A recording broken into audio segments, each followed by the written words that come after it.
கிட்டத்தட்ட 20 வருஷம் 25 வருஷம் போராடி வாங்கணும். ஆனால் இப்போதே அதை பேசி 60% அவங்களுக்கு கொடுக்க வேண்டும் என்பதை இப்போது இந்த இதில் வந்து நாங்கள் வாங்கியிருக்கோம். அடுத்து வந்து என்னன்னா, இப்போது வந்து பழைய பென்ஷன் ஸ்கீமை எடுத்துக்கொண்டால் வந்து ப்ரோடாட்டா, அதாவது 10 வருஷம் முடிச்சுட்டு அவங்களுக்கு பென்ஷன் கிடைக்கவில்லை என்றால் அவங்களுக்கு 9,000 ரூபாய் பிளஸ் டிஎன்எஸ் ரிலீஃப் கொடுக்கணும் என்றது இப்போது இருக்கின்றது. 9,000 குறைஞ்சபட்சம். ஆனால் இங்கே வந்து அவங்க வந்து முதல்ல 5,000 ருபீஸ் என்று சொன்னாங்க. இப்போ அதை நாங்கள் பேசி ஒவ்வொரு அந்த 4 கூட்டத்தையும் பேசிய காரணத்தினால் 10,000 ரூபாய் பிளஸ் அது டிஎன்எஸ் ரிலீஃப், அதாவது குறைஞ்சபட்சம் 15,000 ரூபாய் அவங்களுக்கு கிடைக்கும்.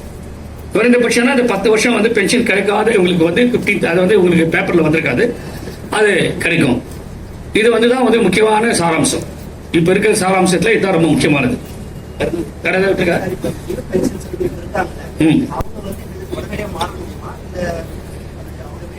மாற முடியும்னா என்ன கேட்குறீங்க?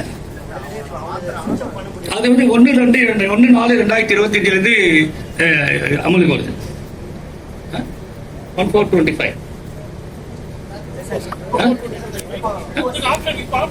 1425 அமலுக்கு வருது.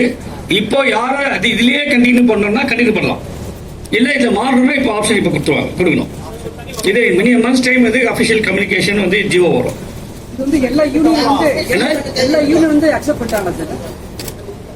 நாங்கள் வந்து ஆல் இந்தியா ரயில்வே ஃபேஸ் வந்து மெஜாரிட்டி யூனியன் ஜேசிஎம்ல நாங்கள் வந்து இவர் நம்முடைய பொதுச் செயலாளர் வந்து அவர் தான் வந்து செக்ரட்டரி, நான் அதில் ஜாயின்ட் செக்ரட்டரியா இருக்கோம். மற்றவங்க என்எஃப்ஐயா இருக்கு, அதுவும் ரயில்வே சம்பந்தப்பட்டது, நாங்கள் தான் மெஜாரிட்டி. அது இல்லாமல் எல்லா யூனியனும் பண்ணனா ரயில்வே இது வந்து இது அக்செப்ட் பண்ணலனாலும் இந்த கவர்மெண்ட் அதை பண்ண போறது இல்லை. அட்லீஸ்ட் வந்து இப்போ வந்து பிரிட்டிஷ்லேருந்து தகராறு பண்ணி முதல்ல வந்து பழைய பென்ஷன் உடனடியாக வரல, பல போராட்டம் நடந்து பல ஸ்ட்ரைக் பண்ணி பல லட்சம் பேர் ஜெயிலுக்கு போய் தான் பென்ஷனும் வந்தது, இது போனஸும் கிடைச்சது, ப்ரொமோஷன் கிடைச்சது, இப்போ சம்பளமும் ஏறி இருக்கு, பே கமிஷன் வந்திருக்கு. அதே போல தான் இது ஒரு பிகினிங். இதுல வந்து சிலருக்கு வந்து டிஃபரன்ஸ் ஆஃப் ஒப்பீனியன் இருக்கலாம். மெஜாரிட்டி நாங்கள் பார்க்கும்போது ஒர்க் ஃபோர்ஸுக்கு வந்து நாங்கள் செய்ய வேண்டியது எங்களுக்கு கடமைன்றதால இதை நாங்கள் ஒத்துருக்கோம். இதில் வந்து எந்த ஒரு நஷ்டமும் வந்து தொழிலாளிக்கிற ஒரே ஒன்று தவிர 10% நாங்கள் கட்ட வேண்டியிருக்கோம். போகப்போ இந்த கவர்மெண்ட் எந்த கவர்மெண்ட்டும் பர்மனன்ட் கிடையாது. ஒவ்வொரு கவர்மெண்ட்டும் மாறும்போது இதே கவர்மெண்ட் நாங்கள் ஒவ்வொரு போராட்டத்தில் பண்ணி ஒவ்வொருத்தையும் தனித்தனியாக மாற்றுவோம். கடைசியில் வந்து ஓபிஎஸ் எந்த நிலைமையில் இருந்தோ அதே நிலைமை தான் நாங்கள் கொண்டாடுவோம். ஏன்னா எங்களுக்கு என்ன பிரச்சனைனா, இந்த ஓபிஎஸ்ஏ இருக்குமா என்ற நிலைமை இருந்தது ஒரு 5 மாதங்களுக்கு முன்பு. எலெக்ஷன் நடப்பதற்கு முன்னாடி எங்களுக்கு இந்த ஓபிஎஸ்ஏ இருக்குமா என்பது தெரியாது, அதே எடுத்து விட வேண்டும் என்ற நிலைமையில் இருந்தார்கள். அதுதான் நான் உங்களுக்கு வந்து என்ன சொன்னேன், 3 லட்சம் பேர், இந்த 18 லட்சம் பேர் இருக்காங்க. 18 லட்சம் பேர் வந்து இப்போ வந்து ஓய்வூதியில் இருக்காங்க, ஐ மீன் ரிட்டையர்ட் இவங்க இருக்காங்க, பென்ஷனர்ஸ். அதுல வந்து 3 லட்சம் பேர் வந்து பெனிஃபிஷியரிஸ் இருக்காங்க, விடோர், இது அது சிஸ்டர், அதெல்லாம் இருக்காங்க. அவங்கள வந்து குறைக்கணும்னு சொல்லிட்டு கமிட்டி போட்டாங்க. Because of this new government you know everything. I don't employ because I am not a politician, நான் அரசியல்வாதி இல்லை. ஆகையால் அது வந்து இப்போ கிவன் அப் தட் ஐடியா. ஆகையால் ஒவ்வொரு இது வந்து இட்ஸ் எ பிகினிங். போக போக எல்லாருக்குமே அது வந்து நாங்கள் செய்வோம், தொடர்ந்து இது போராடி பண்ணுவோம்.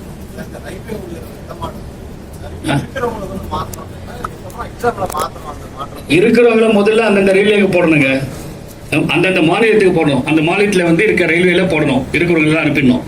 அதுக்கப்புறம் வந்து பிரிட்டிஷருக்கு அப்புறம் எப்படி இருந்ததோ ரயில்வே சர்வீஸ் கமிஷன் என்ற பேர் இருந்தது, இப்போ ஆர்ஆர்பின்னு சொல்றாங்க.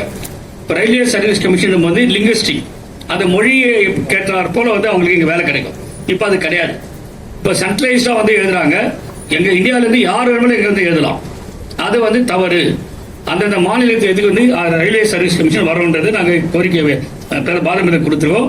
எப்படி இந்த கேரண்டி பென்ஷன் ஸ்கீம் வேணும் என்று கேட்டுக்கோமோ அதே மாதிரி இந்த கோரிக்கையை வந்து நாங்கள் தொடர்ந்து வலியுறுத்துவோம், தேவைப்பட்டால் போராடுவோம் என்பதை நாங்கள் மிக தெளிவாக இருக்கின்றோம். அடுத்த மாநிலத்தில் தமிழர்கள் இருப்பாங்க, அவங்க வேணும்னா இங்க வந்துருவாங்க, அவங்களுக்கு வேணும்னா இங்க வந்துடுறாங்க. இப்போ கூட வந்து ஹிந்தி பேசுறவங்க நிறைய பேர் கிட்ட 20% இங்கேயே தங்கிட்டாங்க. அதெல்லாம் எங்களுக்கு வந்து பிரச்சனை இல்லாம அந்த வீட்டுக்கு அவங்க சொந்த மாநிலத்துக்கு அவங்க ஃபேமிலியில போய் சேரணுன்றதை நாங்கள் கேட்டுக்கோம். பிரைம் மினிஸ்டர் பேசலாமா?